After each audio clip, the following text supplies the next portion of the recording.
Hey Bison, welcome to a new edition of First Chapter Fridays with me, Miss Craft, where we preview one chapter from a book in your OMS library. Our fresh pick this week is 13s by Kate Alice Marshall. This book is in the horror genre, which is the black stickered section in our library. It was a Texas Lone Star book for 2021, and it's the first book in the Secrets of Eden Eld series. This book is great if you like suspenseful stories with elements of horror and the supernatural. Before we read our first chapter, let's look at the blurb for preview of this pick. Eleanor has just moved to the quiet, prosperous Eden Eld when she awakes to discover an ancient grandfather clock that she's never seen before in her new room. She's sure her eyes must be playing tricks on her. But then she spots a large bird staring at her as she boards the school bus, and a black dog with glowing red eyes follows her around town. All she wants is to be normal, and these are far from normal. And worse, no one else can see them, except for her new friends Pip and Otto, who teach her a thing or two about surviving in Eden Eld. First, don't let the wrong things know you can see them. Second, don't speak of the wrong things to anyone else. The only other clue they have about these supernatural disturbances is a book of fairy tales unlike any they've read before. It tells tales of the mysterious Mr. January, who struck a cursed deal with the town's founders. Every 13th Halloween, he will take 3 of their children, who are never heard from again. It's up to our trio to break the curse, because Eden Eld's 13 years are up, and Eleanor, Pip, and Otto are marked as his next sacrifices. Let's get into chapter 1 of this week's pick.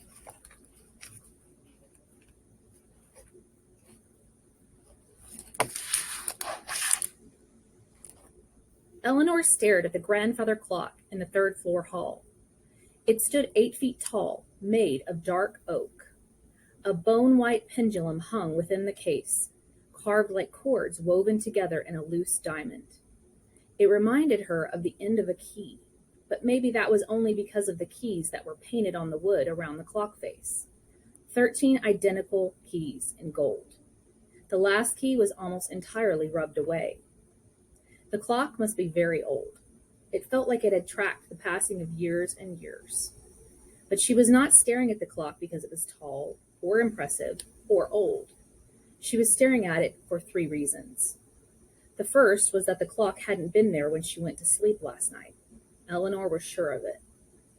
It stood opposite her door, and she felt certain she would have noticed an 8-foot-tall clock outside her bedroom or heard someone moving it into place. The second was that those 13 keys, gleaming against the dark wood, were the precise shape of the birthmark on her wrist. The third was that the hands of the clock were running backward.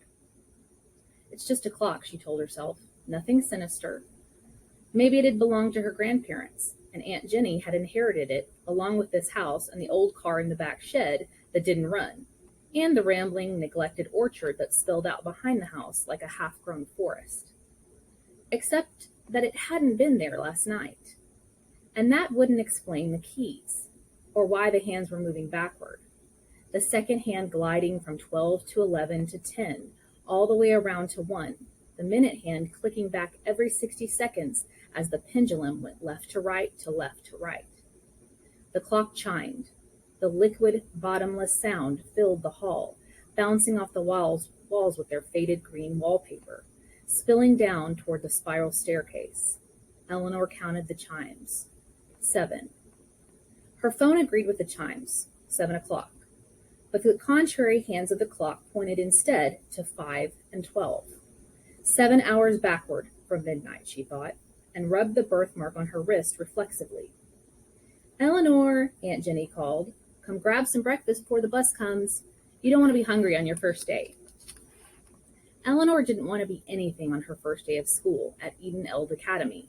She didn't want to have a first day at Eden Eld Academy. But she had promised Aunt Jenny and Ben, and she had already broken enough promises.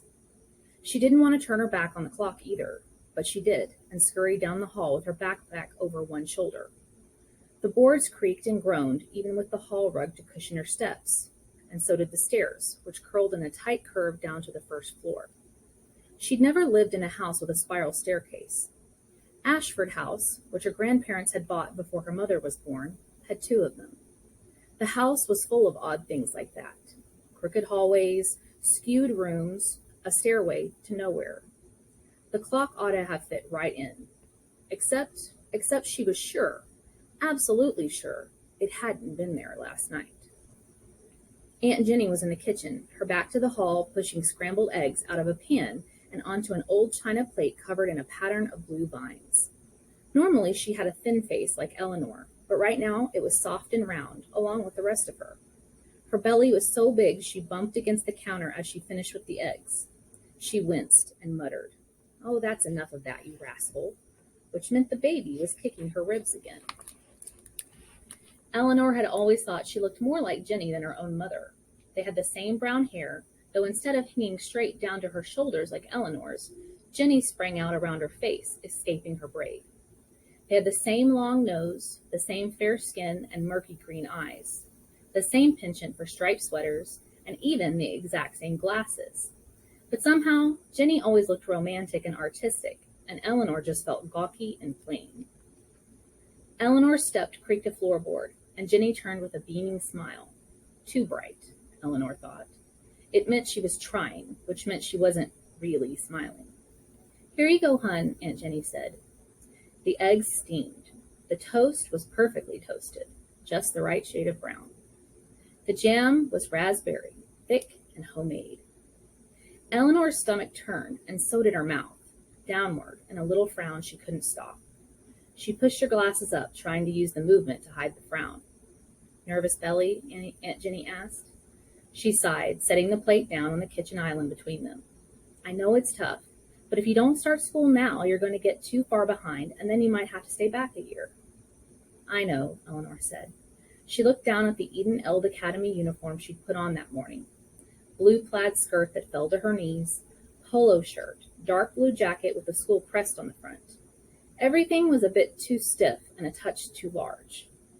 Aunt Jenny had worked hard to get her into Eden Eld instead of the public middle school, which was farther away and allegedly full of kids who cut school and watched R-rated movies without permission, which passed for juvenile delinquency in a town as sleepy as Eden Eld. Eleanor was supposed to be grateful that she got into Eden Eld Academy, but it was hard to be grateful for anything these days. "Couldn't you homeschool me or something? I can learn on my own. It's all online now. I can design my own classes. You'd hardly have to do a thing." Aunt Jenny put a hand on her belly and looked sad. Eleanor felt a twinge of anger that Aunt Jenny didn't deserve, but she couldn't help it. Every time someone looked at her like that, she felt like it was her job to cheer them up, to promise she was okay even though she wasn't, like she had to make them feel better instead of the other way around. "I would, hun, but with the baby due any day and Ben working such long hours, we just can't. And Eden Eld is a great school. Your mom and I—" Aunt Jenny stopped. It was an unspoken rule that they didn't talk about Eleanor's mom. "Just give it a week or 2, okay? And then we can see how it's going." She nudged the plate toward Eleanor. "Try some toast, at least." Eleanor bit back the urge to argue. Aunt Jenny was right. She had to go to school. Going to school was normal, and Eleanor needed to be normal. Needed everyone else to think she was normal. She'd made a plan, her how to be normal plan. Number 1, don't talk about mom. Number 2, go to school. Number 3, don't talk about things that aren't there. Number 4, smile. So Eleanor smiled. She imagined puppet strings on the corners of her mouth, pulling them up. She made her eyes smile, too, wrinkling at the little at the edges.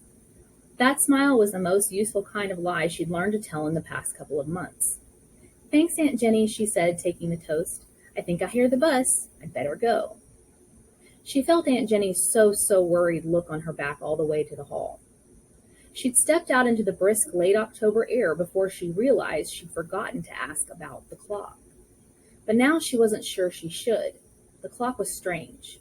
All of Ashford House was strange, but the clock seemed different. What if it was one of those things that she saw, that others couldn't see, that wasn't really there? Her mother saw things she shouldn't, things she couldn't. Eleanor used to see them too, but then she got better. But her mother hadn't. She didn't want anyone, especially Jenny, thinking she might be like her mom, even if it was true. Especially if it was true. So Eleanor trudged up the driveway, determined to forget about the clock. She hadn't really heard the bus. That was another lie. She kept a list in the back of her mind of the lies she told Aunt Jenny and Uncle Ben. She'd pay off each lie one by one, but for now, she needed them. For now, the lies were what let her breathe and talk without coughing, without feeling smoke in her lungs. She reached the end of the long dirt driveway and waited by the mailbox and the huge old pine tree that loomed there. A chill wind sent a few dead leaves skittering and scuttering over the road, and the branches above her sighed and swayed. Mixed in with all those noises was another. Something rattling up in the tree, a clacking, hollow noise that sent a line of cold like a finger trailing down her spine. She craned her neck up, peering into the branches. They were drawn tightly together, the needles of prickly curtain hiding the trunk from her. But within them, something moved. And the rattle came again. Clack, clack, clack, clack, clack, clack. Whatever was moving was big and dark as the shadows around it. Eleanor's fingertips were cold, like she'd brushed them against ice. Her breath came out in quick puffs of mist, and she forgot the urge to back away or run back to the house. She was tired of being afraid. She had enough afraid to last her whole life. So instead of stepping back, she stepped forward, closer to the tree, and peered into those caught-together branches. Clack, clack, clack, clack, clack, clack. The dark thing shifted and lurched. It looked like a crow, but much too big, made of ragged, overlapping shadows. She inched another step closer, and then a big yellow eye peered at her from between the branches. She yelped, and now she did jump back, almost tripping over her own feet. She barely caught her balance and looked up quick into the tree again, but the eye was gone, and so was the shape, and so was the sound. She held her breath, and she watched, but nothing moved. Only the wind making the branches shake. The bus pulled up at the end of the drive. The doors hissed open. She still held her toast in one hand, hopelessly cold by now. She glanced back at the tree. "Getting on?" the bus driver asked. She was a big woman, her body built in straight lines as if constructed entirely out of rectangles, except for her hair, which was frizzy and yellow and burst out in curls all around her face. "Yes," Eleanor said. She couldn't see anything in the tree now, nothing at all. She climbed on board. Normal, she reminded herself. She didn't look back. And that's the end of chapter 1. If you're interested in reading the rest of this book, there are 2 ways to get a copy for yourself. You can stop by the library and sign up on the First Chapter Fridays clipboard on the checkout desk, or you can check out the available digital copies in Destiny Discover ebooks. There's a link to Destiny Discover ebooks on your OMS Library Resources Canvas page. I hope you enjoyed this edition of First Chapter Fridays Bison. I'll see you next week for a fresh pick from your OMS library.